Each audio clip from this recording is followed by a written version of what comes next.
We are back on track with our Civil War videos. Here in part 3, the act passes and officially becomes law. Spider-Man has big news that changes the course of the Civil War, and sides are taken.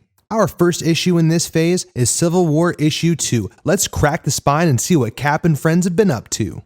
Even though Captain America has gone underground and is hiding from S.H.I.E.L.D, Cape Killers, Iron Man, and the pro-registration Avengers, and has the entirety of the US government from the FBI all the way down to local police looking for him, he's still not taking flack from supervillains. Vulture looks wrecked. Maria Hill is confused. The numbers do not seem to match up. There is no way that Cap is working alone. He has taken out 15 super criminals in just 72 hours.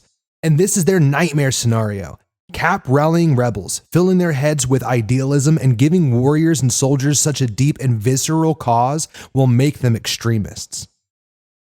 The powers that be are disappointed in Captain America. They see him as almost like a mascot.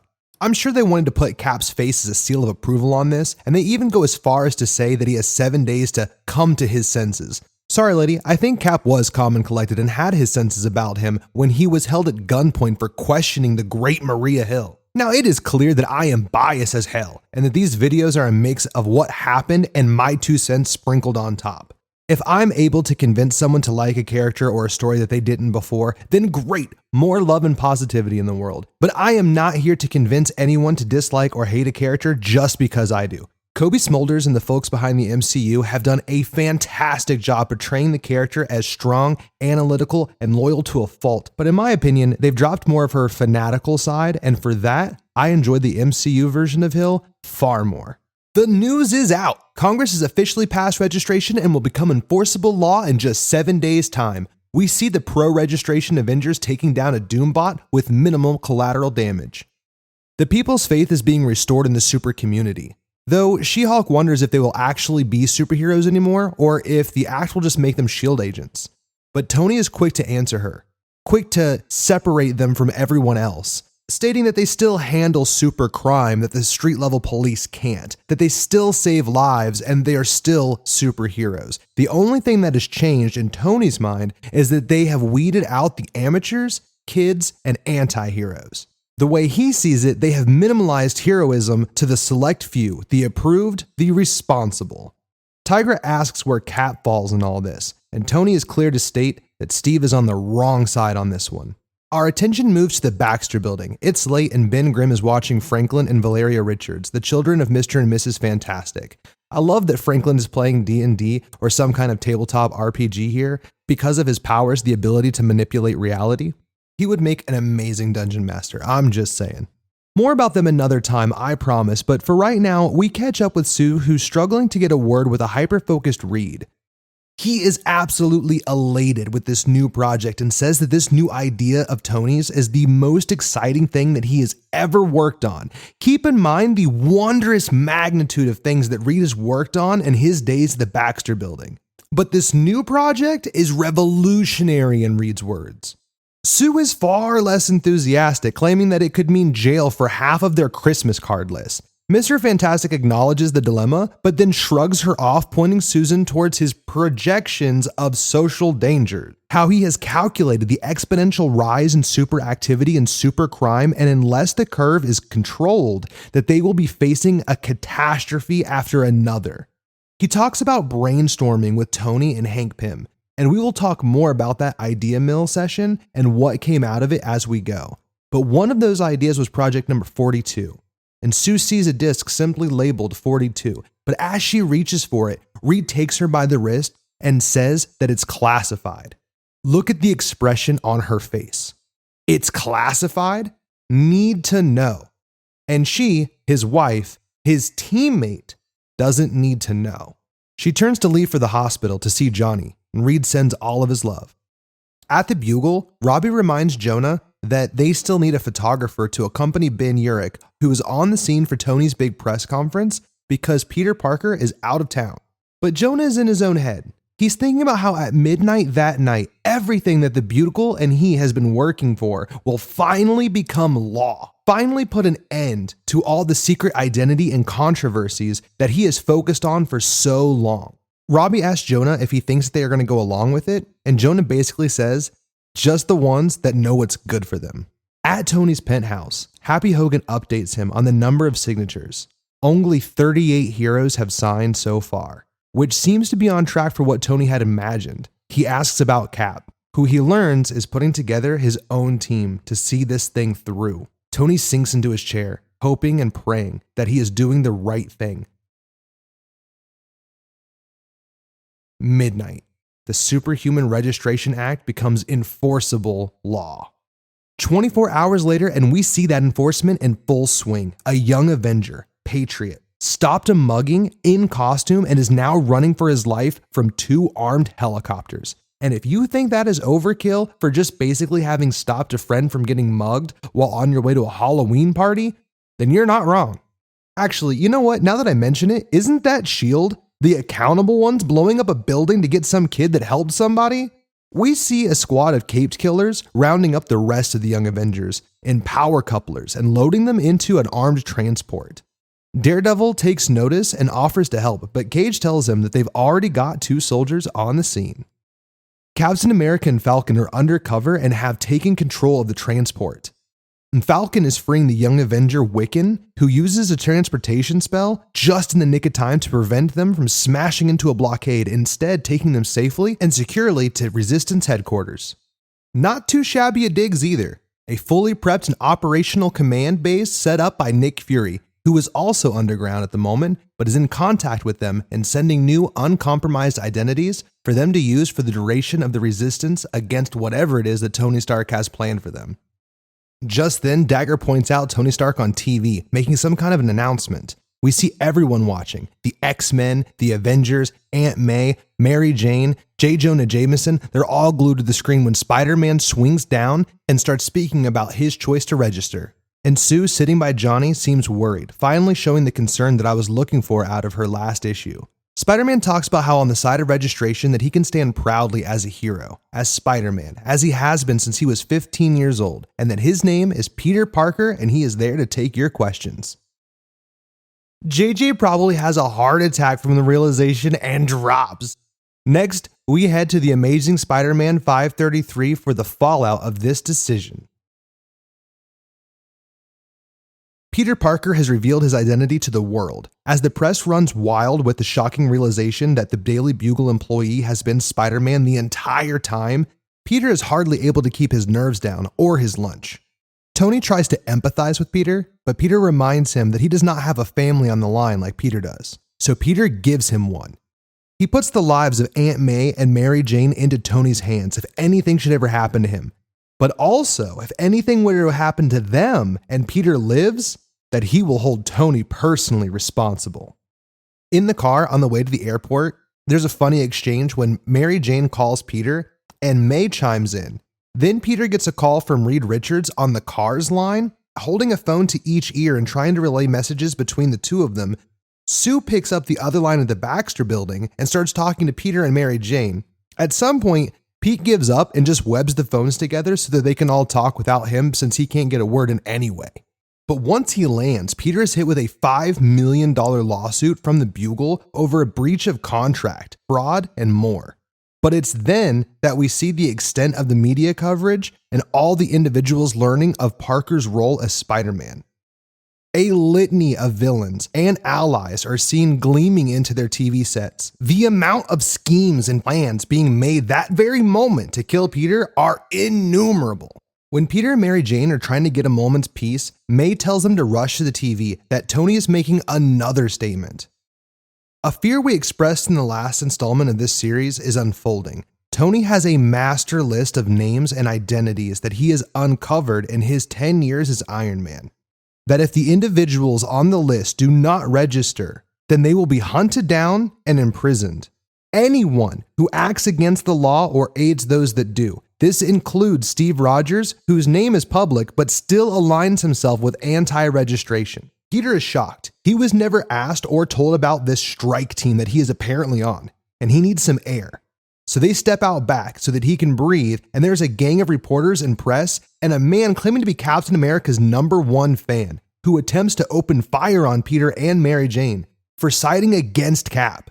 Peter is able to stop the crazed fan, but that's the last straw. It has only been a single day, one single long day. And with that, he meets with Iron Man on a rooftop in the early hours of the next morning to give him an earful. Tony tells him that he didn't have time to discuss it and that things are escalating and that he has assumed that Peter has his back. And Spidey does, he just wants a word of warning. Then Tony takes him to meet the team. From the sounds of it, things are about to get physical.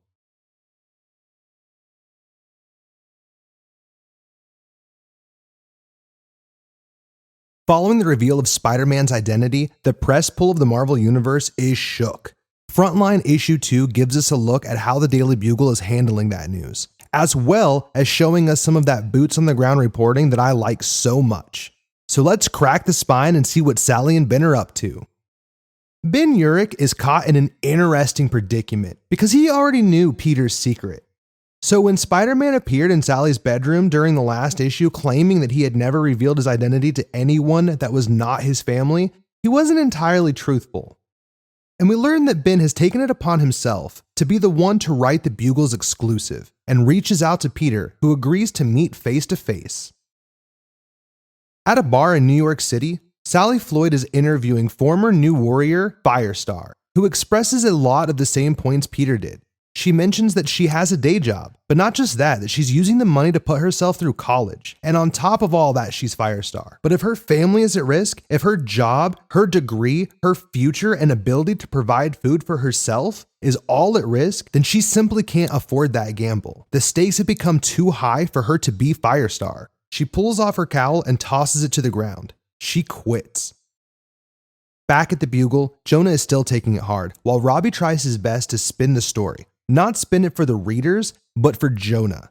He tells him how by coming out in support of the act and revealing himself, Parker has taken the same stance as the Daily Bugle, and that Ben Urich, who is an amazing writer, can take that and sell papers. He's trying so hard to keep the Bugle afloat.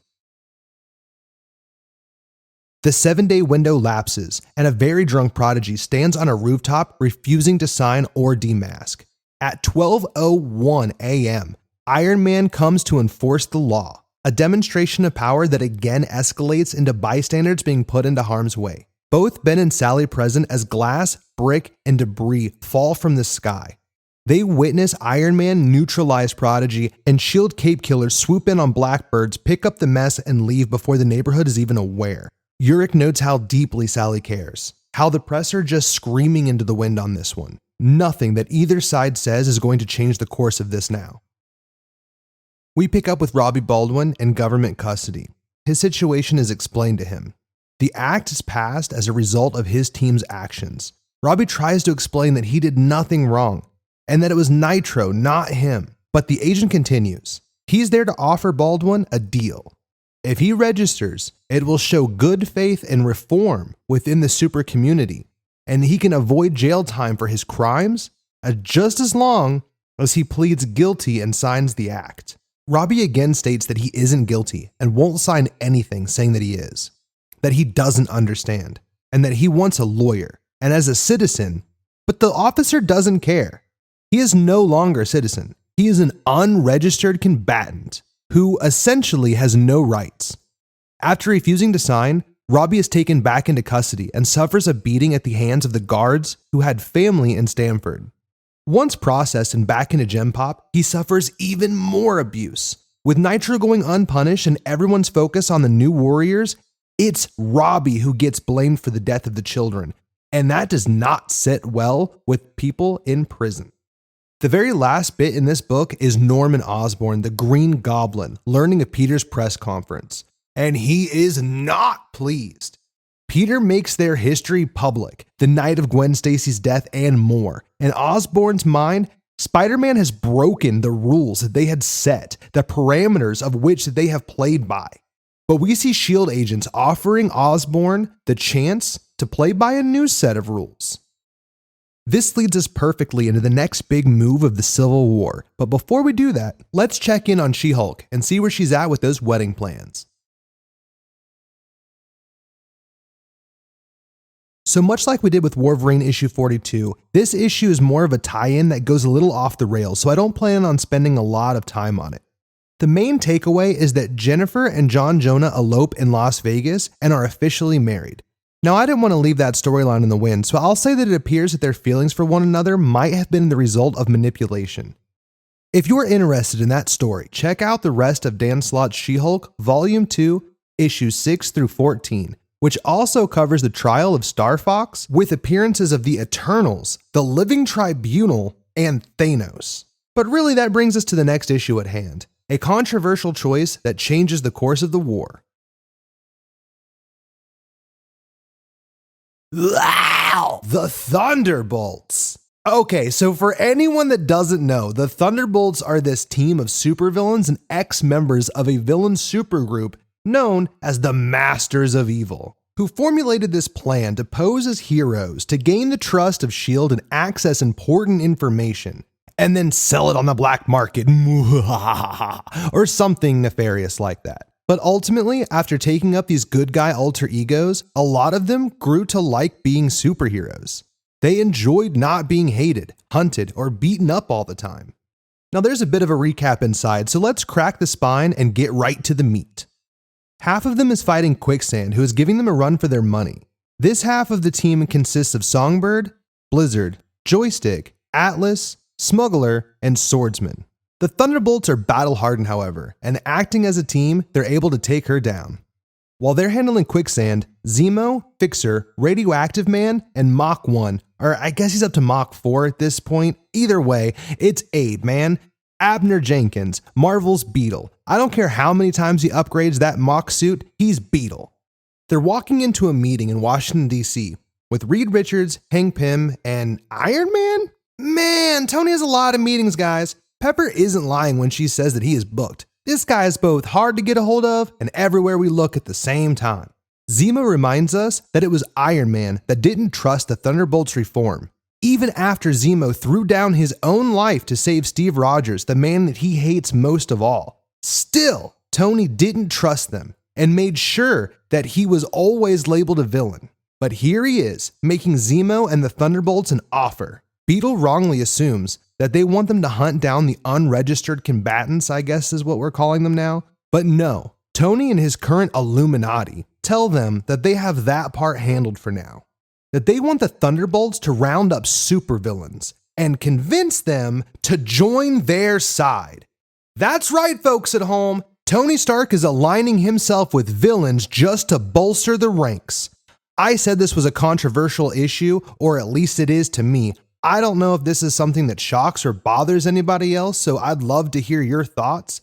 But personally, I do not think this is a great idea or that it's going to end well. Morality for fear of consequence is not morality at all. On one hand, we offer them a way out of the hole they've dug themselves as supervillains, and that they're clearly talented, creative, motivated people, and perhaps on the case-by-case basis, they might have something to offer the world. But on the other hand, letting villains work for the federal government is kind of like letting them rob the flippin' bank, which is insured by the federal money, whatever. This isn't the time for a plus delta chart. Zemo asks what they're supposed to do with those that they apprehend, the uncooperative. Tony explains they've been working on a containment facility for those captured, but until it's fully operational, that they will have to hold them themselves. First on their list are a group of college students that stole Abe's old Beetle armor suits and have been running amok. While taking them down, they discuss this new role that they have been given by the pro-registration Avengers. When I said that I don't think that it's a great move, I meant for all supervillains, to offer them amnesty like some kind of king's pardon offered to pirates in the 1700s. But don't get me wrong, for a group like the Thunderbolts, this is a very fantastic opportunity. These individuals have already made the choice to turn over a new leaf and have used their abilities for good. Melissa Gold is my girl. Now, I won't lie, I couldn't have cared less about her original false persona, Screaming Mimi or Mimi Schwartz, but her choice to reclaim her original identity as Melissa Gold and become Songbird, that really caught my eye. She uses something called solid sound, where she converts sound waves into solid matter, including solid sound wings that grant her flight. She has come a long way, having had an integral hand in leading the Thunderbolts to true reform. But to her, this doesn't feel right, like having been handed something rather than having earned it. She heads off with Zemo to the containment facility that they have been working on. It seems as though the Thunderbolts have been at this for a long time already. With the villains that Zemo has captured, he has them stimulated into REM sleep and some kind of subliminal messages being played to them. Supposedly, when they wake up, the choice is still going to be theirs as to whether or not they want to join. But this is the kind of line crossing that you'd expect from Helmut Zemo. He's building an army of reformed villains. To what purpose and to what end? We will find out later.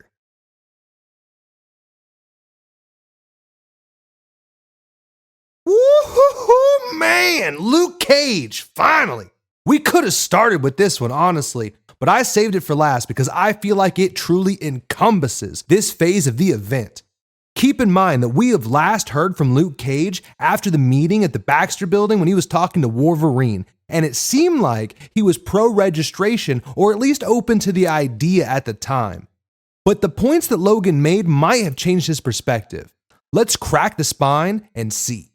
We pick up in Harlem the night prior to the registration enforcement, in the home of Luke Cage and Jessica Jones. If you've seen the Netflix series and wondered why they had that random fling, it was actually a nod to a very real comic book romance that bore little Danielle here. Iron Man is asking Cage if he will sign. As a current member of the Avengers, he is expected to sign in and operate like normal. Tony even mentions that his past record is going to be cleaned or at least waived and not really affect his standing one bit. But I don't think that was on Luke's mind. In fact, I think he assumed that it was completely behind him. And you know what? Thanks for bringing that up and proving that it wasn't. Jessica brings up a good point. What about people like her? People with powers but no intent of using them. Because if the days have rolled on, it's gone from anyone who wants to play hero has to register themselves and their abilities with the government privately, to somehow that being changed to being public information, to now all powered people have to register or they will be imprisoned. That escalated quickly. Shockingly, Tony says yes, she will have to register, but adds that nobody is asking her to go fight anyone and they all understand that she had just had a baby and is focused on her family. They repeat the same old lines about how they can change things from the inside and that builds can be amended. Iron Man continues to press the issue and ask, will you sign or not? Because at midnight, they are going to come to his door and demand his signature or take him in. These are poor choices of words and examples because now Cage is starting to see Logan's point. Because now he's starting to see the burning crosses. Telling a black man that you're going to show up and come drag him out of his home in the middle of the night because it's somehow the law is not going to end well. And in Harlem, the iron balls on Tony Stark. And he asks again, are you going to sign or not? And Cage says that he's going to do the right thing for his kid and give her the example to live by. Carol tries to offer a word to Jessica as they are close friends, but on this subject, they couldn't be farther apart. When they depart and leave Jessica and Luke alone, they both already know what has to happen. Jess has to take Danielle and run, get somewhere safer. It won't take long. They could be in Canada in hours. She wants him to come too. Canada needs heroes too. She's leaving the country, not leaving him. And he understands how she feels and knows what it is that she has to do for their kid. And he knows what he has to do for her too. But Luke has fought too long and too hard for his neighborhood just for him to leave it now. So he helps pack up her bags, and before leaving, he asks her not to watch the news, at least for a few days. Just get somewhere safe and lay low. The community wants to know what Cage is going to do, what his plan is. Is he going to sign? Is he going to make a stand? And he says, nah, I'm going to go in my house and I'm going to sit down. It's been a long day. You can still do that, right? Sit in your own home and do nothing. 12:01 a.m. S.H.I.E.L.D. is knocking at the door with a full assault team, but Power Man ain't taking no shit, and he is not backing down. If they want to barge into his front door, they're going to have to go through him. A couple of kids across the street start filming the whole thing. Even this old man pulls a shotgun on one of the Cape Killers, which doesn't really hurt him, but does distract him long enough for a few others to join the fight. Captain America, the Falcon, and Daredevil leap in to Luke's aid, smashing S.H.I.E.L.D. agents as they group up for an escape. Daredevil has a really good idea and they hijack one of S.H.I.E.L.D's tank vehicles. Maria Hill points out that they can track the tank, but they didn't plan on keeping it. It was more of a show of force, to let them know that the revolution's coming. And Cage smashes the comlink. I like that Cap and Daredevil ask about Jess and the baby, like good friends, making sure that they're safely away. This is when we get a final page of Jessica at a store in Canada. She accidentally overhears the TV talk about Cage's resisting arrest. At first, she goes to cover the child's ears in fear of the worst.